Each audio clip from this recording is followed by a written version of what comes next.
ચાલો હવે આપણે તો 12 સાયન્સમાં આપણે જે ચેપ્ટરોનું જે પૂરા કર્યા તો પહેલું ચેપ્ટર ઘન અવસ્થા, દ્રાવણો, વિદ્યુત રસાયણ, ત્યાર પછી પી વિભાગના તત્વો અને સંકીર્ણ ક્ષારો પૂરું કર્યું.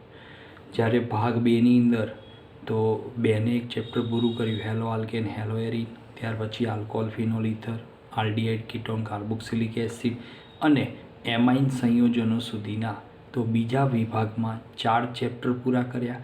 પહેલા વિભાગમાં તો અહીંયા આપણે શરૂઆતના 3, 7 અને 9 એટલે 5 ચેપ્ટરો આપણે પહેલા વિભાગમાં પૂરા કર્યા છે. હવે એના પછીનું ચેપ્ટર છે તો પ્રકરણ નંબર 6 એટલે કે તત્વોનું અલગીકરણના સિદ્ધાંતો અને પ્રોસેસ, જેને આપણે ધાતુ કર્મ વિધિ તરીકે ઓળખવામાં આવે છે. હવે જુઓ, આ ધાતુ કર્મ વિધિના આ ચેપ્ટરની અંદર આમ થિયરી ટાઈપનું છે, એટલે પ્રક્રિયાઓ માટે હું લેખિતમાં લઈશ, પણ હાલ અત્યારે ચોપડીમાંથી હું તમને સમજાવવા માગું છું કે સૌથી પહેલાં તો જે તમને ટૉપિક આપ્યો છે એ ટૉપિકમાંથી અમુક MCQ રૂપે તમારે શું તૈયાર કરવાનું છે. તો એની માટે કે ભાઈ આપણે જાણીએ છીએ કે ભાઈ ધાતુ કર્મ વિધિની અંદર આપણે ધાતુઓનું ઉત્પાદન કરવાનું છે. એ ધાતુઓ મેળવવા માટે તો આપણને અલગ અલગ જગ્યાએથી ધાતુઓ અલગ અલગ વિસ્તારોમાંથી અમુક માત્રામાં એનું નિર્માણ એટલે કે પ્રાપ્તિ થતી હોય છે. તો અહીંયા જુઓ કે પેજ નંબર તો તમને 149 નંબરના પેજ ઉપર તમને સેકન્ડ જે ફકરો આપ્યો છે એની અંદર તો પહેલો MCQ માટે કે ભારતીય ઉપખંડમાં બલુચિસ્તાનમાં મેહગઢમાંથી આશરે 6000 BCE સમયનો ગાળાનો તાંબાનો મણકો તરીકે ત્યાંથી પ્રાપ્ત થયેલો છે.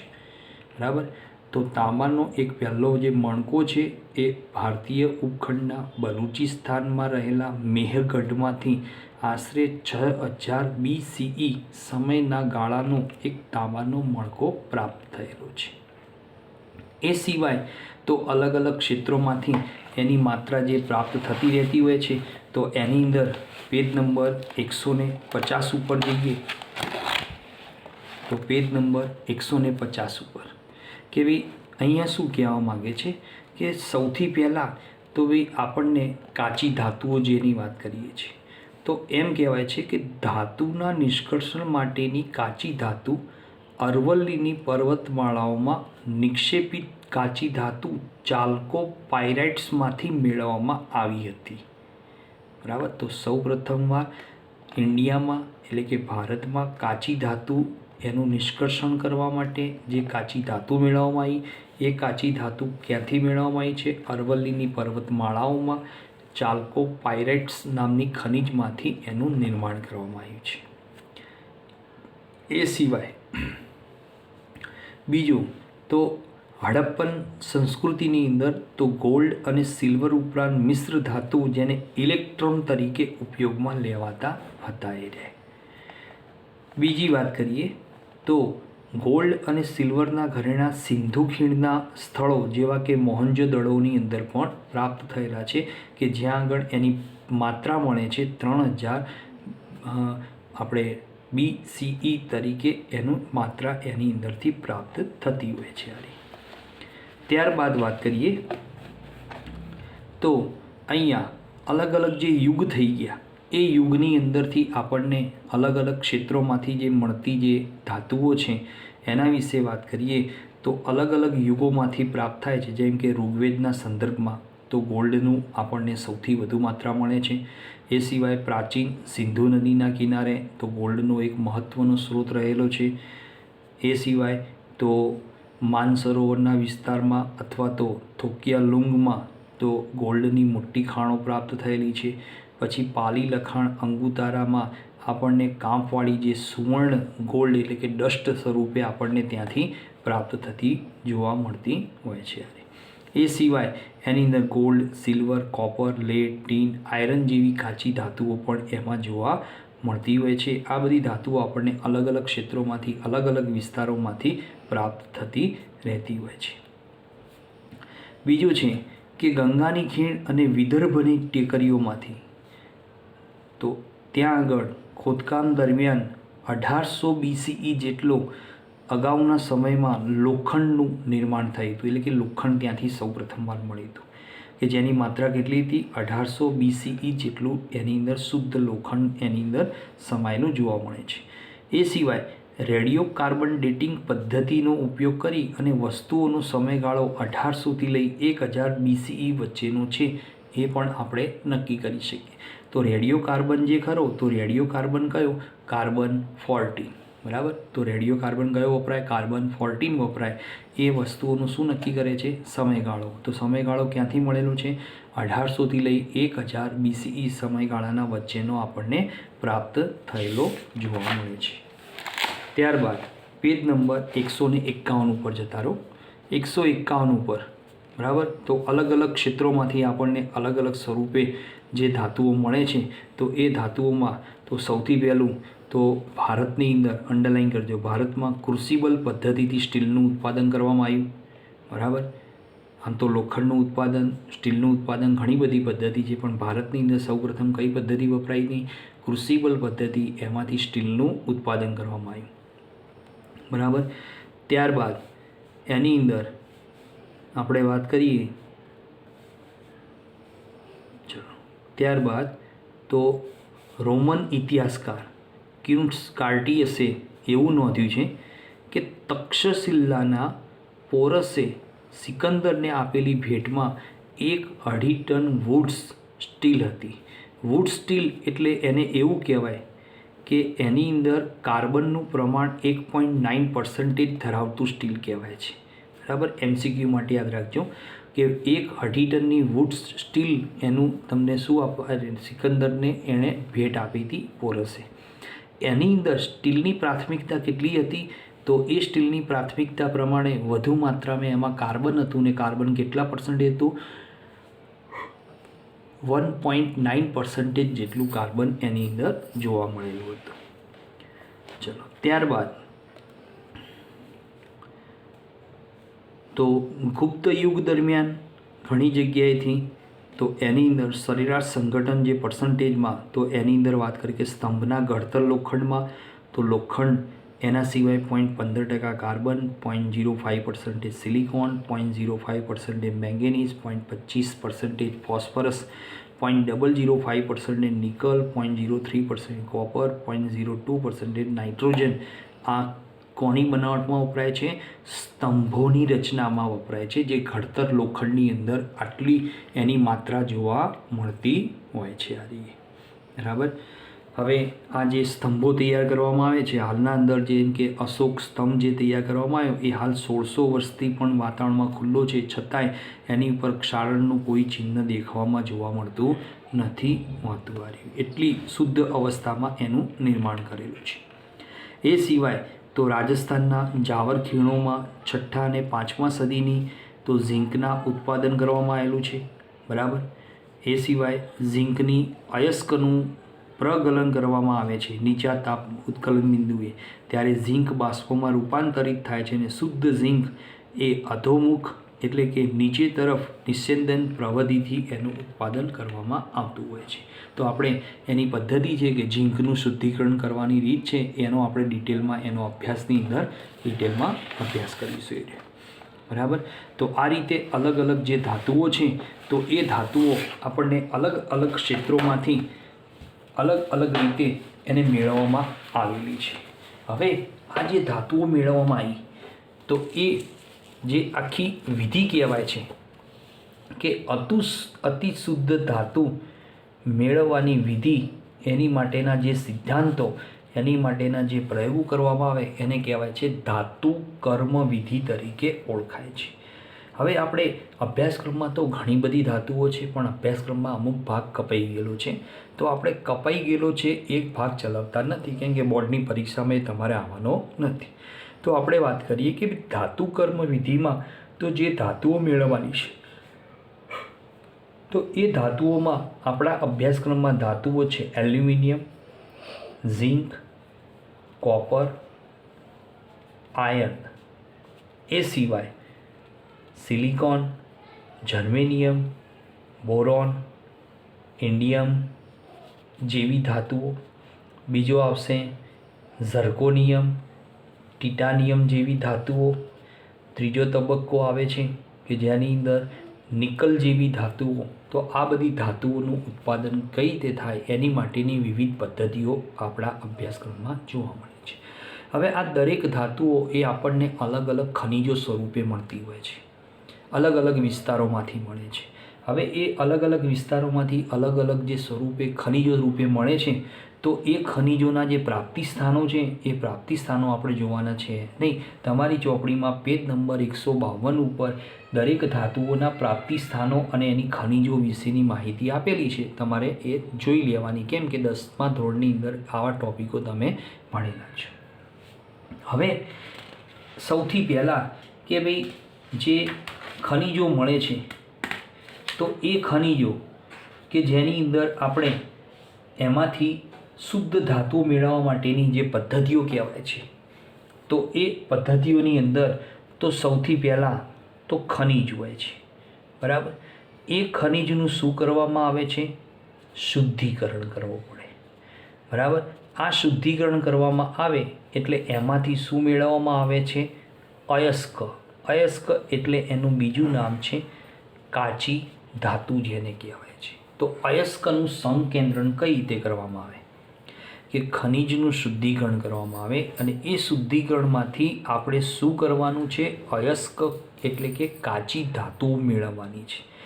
એ કાચી ધાતુઓ મેળવવા માટે તો આપણે એની અંદર જે પદ્ધતિઓ આવે છે, એટલે કે આપણે એને ટેબલ રૂપે ભણીએ કે ભાઈ ખનિજ, એ ખનિજમાંથી મારે શું મેળવવી છે? કાચી ધાતુ, જેને આપણે રાસાયણિક પરિભાષામાં અયસ્ક કહીએ છીએ. અયસ્ક મેળવવા માટે તો અલગ અલગ 4 પદ્ધતિઓનો ઉપયોગ કરવામાં આવે છે. ચલો, પહેલી પદ્ધતિ છે જેને કહેવાય છે પ્રક્ષાલન વિધિ કહેવાય છે. બરાબર. કે પ્રક્ષાલન વિધિમાં શું કરવામાં આવે છે? કે પાણી દ્વારા એને ધોવામાં આવે છે. તો કોઈ પણ ખનિજને પાણી દ્વારા પ્રક્ષાલન વિધિ કરવામાં આવે એટલે માટીના કણો, રેતીના કણો એ બધા અંદરથી ધૂળ જેવા કણો દૂર થઈ જશે. એટલે બીજા અર્થમાં દ્રાવ્યરૂપી જે કણો છે અને માટીના મોટા અને નાના જે કણો છે, રેતીના કણો છે, એ તળિયે બેસી જશે અને અમુક જે દ્રાવ્યરૂપી અશુદ્ધિઓ એમાંથી દૂર થઈ જતી હોય છે. એ વિધિને આપણે પ્રક્ષાલન વિધિ તરીકે ઓળખવામાં આવતી હોય છે. બરાબર. હવે આ પ્રક્ષાલન વિધિમાં જે અશુદ્ધિઓ દૂર થાય છે, બરાબર, અશુદ્ધિઓ દૂર થાય, એ અશુદ્ધિને આપણે અહીંયા ગેંગ રૂપે ઓળખવામાં આવે છે. બરાબર. રાસાયણિક પરિભાષામાં ધાતુ કર્મ વિધિમાં અશુદ્ધિઓને જે પાણી દ્વારા દૂર થાય છે, પ્રક્ષાલન વિધિમાં એને ગેંગ રૂપી અશુદ્ધિઓ તરીકે ઓળખવામાં આવતી હોય છે. ત્યારબાદ હવે એનું સૂકવણી કરી અને શું કરવામાં આવે છે? ચુંબકીય અલગીકરણ પદ્ધતિમાં લઈ જવામાં આવે છે. કે આ પદ્ધતિમાં શું કરવામાં આવે? તો એક જે બેલ્ટ હોય છે, બરાબર, તો એક લોખંડના બેલ્ટ ઉપર રબરના બેલ્ટ ઉપર આ જે પ્રક્ષાલન કરેલી જે ધાતુ છે, બરાબર, જે કાચી સ્વરૂપની સંપૂર્ણ નથી એવી ખનિજોને ત્યાં પાથરવામાં આવે. હવે એ બેલ્ટ જેમ જેમ ફરશે તો એની સામે શું મૂકેલું હોય? ચુંબક મૂકેલું હોય છે. તો એ ખનિજોમાં જો લોખંડના કણો હશે, આયરન ધાતુના કણો હશે, તો એ કણો એ ચુંબકને આકર્ષીને ચોંટી જશે. એટલે ચુંબકીય અલગીકરણ પદ્ધતિમાં દળેલી એવી અયસ્કને ચુંબકીય રોલર ઉપર ફેરવવામાં આવે છે અને કન્વેયર બેલ્ટ ઉપર જ્યારે ફરે છે ત્યારે સામેના ભાગમાં ચુંબકીય જે પદાર્થ છે એની સાથે જે ચુંબકવાળા જે પદાર્થો છે એ ચોંટી જશે અને એમાંથી શુદ્ધ ધાતુનું નિર્માણ થશે. એટલે કે શુદ્ધ ખનિજનું આગળ લઈ જવામાં આવતી હોય છે. ત્યારબાદ ત્રીજી પદ્ધતિની અંદર તો અયસ્ક મેળવવા માટે ત્રીજી પદ્ધતિ છે ફીણ પદ્ધતિ કહેવાય છે, અથવા તો એને ફીણ પ્લવન પદ્ધતિ તરીકે ઓળખવામાં આવે છે. તો ફીણ પ્લવન પદ્ધતિ તો ધોરણ 10માં તમે ભણીને આવ્યા કે ભાઈ ફીણ પ્લવન પદ્ધતિમાં શું કરવામાં આવે છે કે ભાઈ ફીણ પ્લવન પદ્ધતિની અંદર તો સૌથી પહેલાં એક પાત્ર લેવામાં આવે છે. એ પાત્રની અંદર તો એની અંદર જે ગેંગરૂપી અશુદ્ધિઓ જે ધરાવતી હોય એટલે કે સલ્ફાઇડયુક્ત કાચી ધાતુ કે સલ્ફાઇડયુક્ત જે કાચી ધાતુ છે એને ભરવામાં આવે છે. હવે એ કાચી ધાતુને અંદર ભરી અને અંદર એમાં રેડવામાં આવે છે તો પામ ઓઇલ અથવા ફેટી એસિડના ક્ષારો લેવામાં આવે અથવા તો ઝેન્થેટ વર્ગના સંયોજનો એની અંદર આ કાચી ધાતુને ભેળવવામાં આવે છે કે પાવડર સ્વરૂપની સલ્ફાઇડયુક્ત કાચી ધાતુ ફીણ ઉત્પ્લવન પદ્ધતિમાં એક મોટા પાત્રમાં પામ ઓઇલ અથવા ફેટી એસિડ અથવા ઝેન્થેટ વર્ગના જે સંયોજનો છે એની અંદર આ કાચી ધાતુને નાખી દેવામાં આવે છે અને નાખ્યા બાદ એમાં એક ઊંધા ટી આકારની પોલી નળી એમાં મૂકવામાં આવે છે.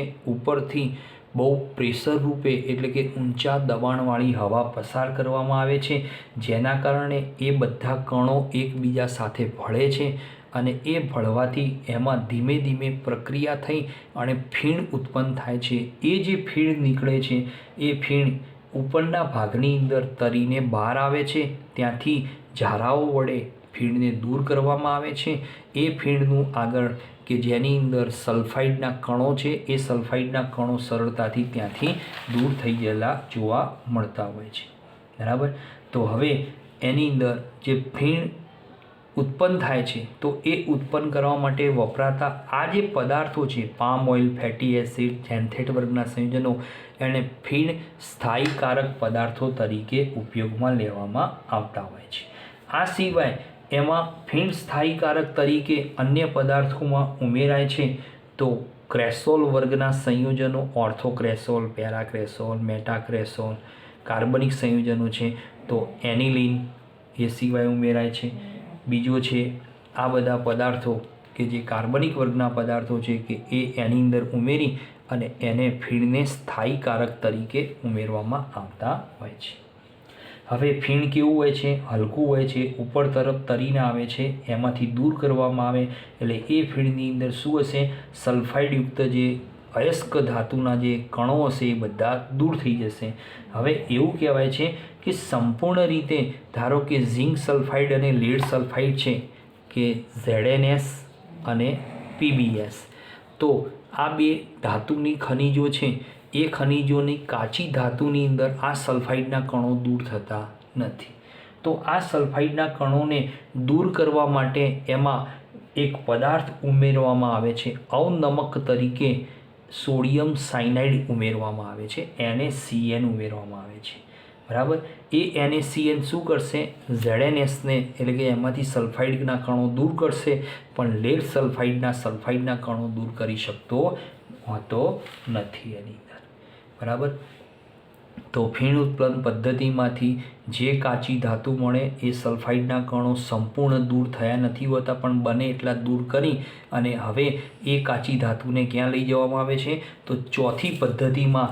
તો એમાં ચોથી જે પદ્ધતિ છે કે જેને આપણે નિક્ષાલન પદ્ધતિ તરીકે ઓળખવામાં આવે છે. હવે આ 4 પદ્ધતિઓ એપ્લાય કરો એટલે અયસ્ક મળે શુદ્ધ અવસ્થામાં તો નિક્ષાલન પદ્ધતિની અંદર લઈ જવામાં આવે છે. હવે આ નિક્ષાલન પદ્ધતિમાં તો એની અંદર આપણે વાત કરવાની છે કે જેની અંદર આપણે બોક્સાઇટમાંથી એલ્યુમિનિયમનું શુદ્ધિકરણ કરવામાં આવે છે. બરાબર.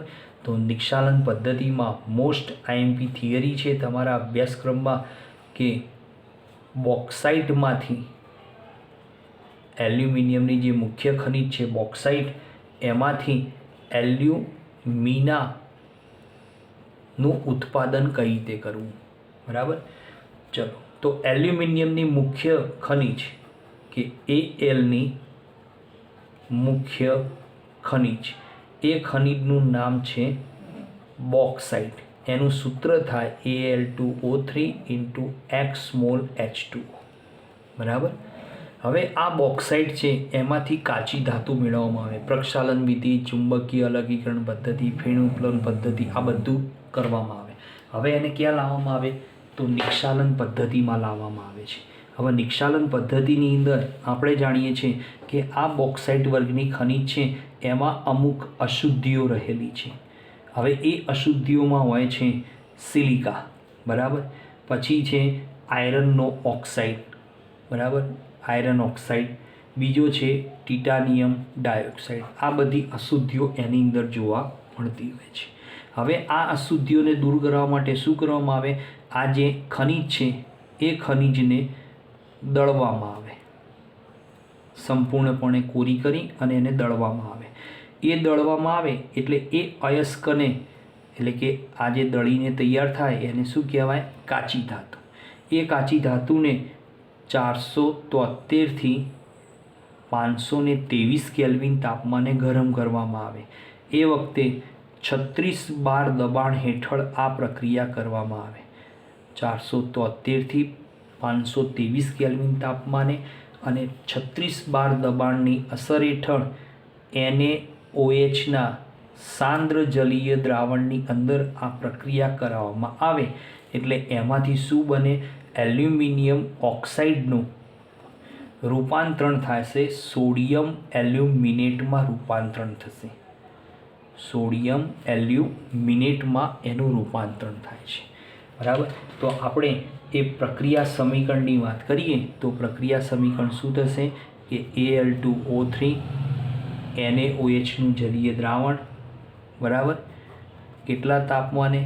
તો 523 કેલ્વિન તાપમાને 36 બાર દબાણ હેઠળ આ પ્રક્રિયા થાય એટલે એમાંથી Na બ્રેકેટમાં AlOH 4 ટાઈમ્સ 2 મોલ લેખે આનું જલીય દ્રાવણ તૈયાર થતું હોય છે.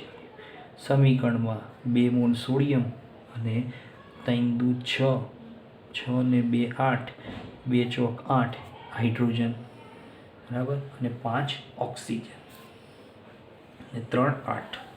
ચલો, તો અહીંયા સૌપ્રથમ શું થાય છે કે ભાઈ બોક્સાઇટમાંથી એલ્યુમિના મેળવવા માટે એલ્યુમિનિયમની મુખ્ય ખનિજ બોક્સાઇટ, એમાં અશુદ્ધિઓ કોણ હોય? Silicon dioxide, iron oxide, titanium dioxide. એને આપણે બધી દૂર કરીએ પ્રક્ષાલન વિધિ, ચુંબકીય, એ બધામાંથી. પછી જે કાચી ધાતુ તૈયાર થાય એને ઝીણી પાવડર રૂપે દળવામાં આવે. એ દળી અને આ પ્રોસેસ કરવામાં આવે એટલે સોડિયમ એલ્યુમિનેટ નામનું આખું જે પદાર્થ છે એનું જલીય દ્રાવણ તૈયાર થાય છે. હવે બીજા સ્ટેપમાં જે સોડિયમ એલ્યુમિનેટનું જલીય દ્રાવણ જે મળ્યું છે એની અંદર શું કરવામાં આવે છે?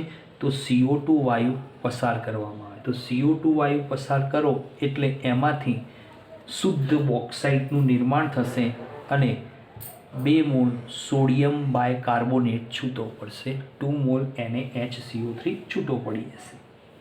હવે સોડિયમ સિલિકેટ એ દ્રાવણમાં રહી જાય છે અને જે પાણીવાળી જે છે શુદ્ધ એલ્યુમિના એને ગાળી લેવામાં આવે છે. તો એ ગાળી લેવામાં આવે એટલે એલ્યુમિના જે છે x મોલ H2O ધરાવતી એને ગરમ કરવામાં આવે છે 1470 કેલ્વિને. ત્યારે પાણીના x મોલ અણુઓ દૂર થશે અને આપણને શું મળે છે? શુદ્ધ એલ્યુમિના એટલે કે Al2O3 શુદ્ધ અવસ્થાની અંદર પ્રાપ્ત થઈ જાય છે, બરાબર. તો નિક્ષાલન પદ્ધતિમાં બોક્સાઇટમાંથી શુદ્ધ સ્વરૂપે એલ્યુમિના, તો આ પદ્ધતિથી આપણે સરળતાથી શુદ્ધ એલ્યુમિના મેળવી શકાતી હોય છે. આ જ પદ્ધતિમાં તો નિક્ષાલન પદ્ધતિમાં સિલ્વર અને ગોલ્ડ જેવી ધાતુઓ પણ મેળવવામાં આવે છે, બરાબર. આ ધાતુઓ મેળવવા માટે શું કરવામાં આવે છે કે ભાઈ આ ધાતુઓ મેળવવી હોય શુદ્ધ અવસ્થામાં તો એમની અંદર અવસાદક તરીકે સોડિયમ સાયનાઇડ અથવા પોટેશિયમ સાયનાઇડનું દ્રાવણ મેળવવામાં આવતું હોય છે, બરાબર. એની ઓક્સિજનની હાજરીમાં દહન થાય એટલે એમાંથી શું થાય કે O2ની હાજરીમાં આની સાથે એની દહનની પ્રક્રિયા થાય એટલે આપણને શું મળે? તો Ag Cn ટ્વાઇસ માઇનસ અથવા ગોલ્ડ હોય તો Au Cn ટ્વાઇસ માઇનસ એવા સંકીર્ણ સંયોજનનું નિર્માણ થતું હોય છે. કોની પદ્ધતિમાં? કે નિક્ષાલન પદ્ધતિમાં એક બોક્સાઇડમાંથી એલ્યુમિના મેળવવામાં આવે છે અને એ જ નિક્ષાલન પદ્ધતિમાં સેકન્ડ પાર્ટ છે સિલ્વર અને ગોલ્ડ પણ મેળવાય છે. તો સિલ્વર અને ગોલ્ડ મેળવવા માટે એમની જે કાચી ધાતુ છે સિલ્વર અને ગોલ્ડની, એ કાચી ધાતુને સોડિયમ સાયનાઇડ અથવા પોટેશિયમ સાયનાઇડ અવસાધક તરીકે અંદર ઉમેરવામાં આવે, ઓક્સિજનની હાજરીમાં દહન થાય ત્યારે એમનો સંકીર્ણ ક્ષાર એમાંથી તૈયાર થાય છે. હવે આ જે સંકીર્ણ ક્ષાર બને છે એનું ઝિંક ધાતુની હાજરીમાં નિક્ષાલન કરવામાં આવે છે. એટલે ઝિંક ધાતુની હાજરીમાં નિક્ષલન થાય ત્યારે સિલ્વર અથવા તો ગોલ્ડ છૂટું પડશે અને સંકીર્ણ બની જાય છે ZnCN4-2 આયન ધરાવતો આ એક સંકીર્ણ એમાંથી તૈયાર થાય છે. તો નિક્ષાલન પદ્ધતિમાં સિલ્વર ગોલ્ડનું જે સાયનાઇડવાળું સંકીર્ણ હતું એની ઝિંક દ્વારા આ પ્રક્રિયા થાય એટલે ઝિંક દ્વારા શું થશે? વિસ્થાપન થશે. સિલ્વર અને ગોલ્ડ વિસ્થાપિત થઈ જાય છે અને શુદ્ધ અવસ્થા મળે છે અને સંકીર્ણ ઝિંકનું પ્રાપ્ત થતું જોવા મળતું હોય છે. બરાબર. તો કાચી ધાતુ એટલે કે અયસ્ક એનું આપણે અલગ અલગ 4 પદ્ધતિઓ દ્વારા અલગીકરણ કરવામાં આવે, જેમાં પ્રક્ષાલન વિધિ, ચુંબકીય અલગીકરણ, ફેણુપ્લન પદ્ધતિ અને નિક્ષાલન પદ્ધતિનો ઉપયોગ કરવામાં આવતો હોય છે. હવે આપણે વાત કરવાની છે કે ભાઈ આ જે કાચી ધાતુ મળી ખનિજમાંથી શુદ્ધ સ્વરૂપની સંકેન્દ્રણ કરેલી કાચી ધાતુ, હવે એ સંકેન્દ્રણ કરેલી જે કાચી ધાતુ છે એમાંથી ધાતુનું નિર્માણ કરવા માટે તો એમાંથી આપણે જે ધાતુઓ છૂટી પાડવી છે તો એ ધાતુઓ છૂટી પાડવા માટે કેમ કે બધી ધાતુઓ આનાથી શુદ્ધિકરણ પામતી નથી. એટલે કે નિક્ષાલન પદ્ધતિમાં એલ્યુમિના મળી ગઈ, સિલ્વર ગોલ્ડ પણ મળી ગઈ, પણ એવી ઘણી ધાતુઓ છે કે જે આ નિક્ષાલન પદ્ધતિ એટલે કે કાચી ધાતુનું અયસ્ક એટલે કે જે સંકેન્દ્રણ કરવાની 4 પદ્ધતિમાં કરીએ છીએ પણ એ 4 પદ્ધતિ દ્વારા સંપૂર્ણ કાચી ધાતુ શુદ્ધ અવસ્થામાં મળતી નથી. તો આગળ શું કરવામાં આવે છે? તો એનું આપણે સંકેન્દ્રણમાં બીજી 2 રીતો આવે છે કે જેની અંદર ભુંજન અને નિસ્તાપન પ્રક્રિયા કહેવાય છે અને ઓક્સાઇડનું રિડક્શન જે કહેવાય છે. તો એ ઓક્સિડેશન રિડક્શન જે સિદ્ધાંતો છે એનો આપણે હવે નેક્સ્ટ પિરિયડની અંદર અભ્યાસ કરીશું. બરાબર. તો આટલે સુધીનો ટૉપિક ચોપડીમાં તમને આપ્યો છે, થિયરી પ્રમાણે તમે તૈયાર કરી દેવાનો. એમાં આ થિયરી બોક્સાઇટમાંથી એલ્યુમિના મેળવવાની અને નિક્ષાલન પદ્ધતિ આ 2 ગુણમાં પૂછાય છે, બોર્ડની અંદર વધારે પૂછાયેલી છે. બરાબર. તો આ 2 થિયરીઓ, આ 3 ગુણ, આ 2 ગુણની થિયરી તમારે તૈયાર કરી દેવાની. ફીણ ઉત્પન્ન પદ્ધતિમાં તો તમારે તૈયારી રાખવાની, એમાં સ્થાયીકારક તરીકે વપરાતા પદાર્થો એનું આપણે ખાસ MCQ માટે તૈયાર રાખવાની.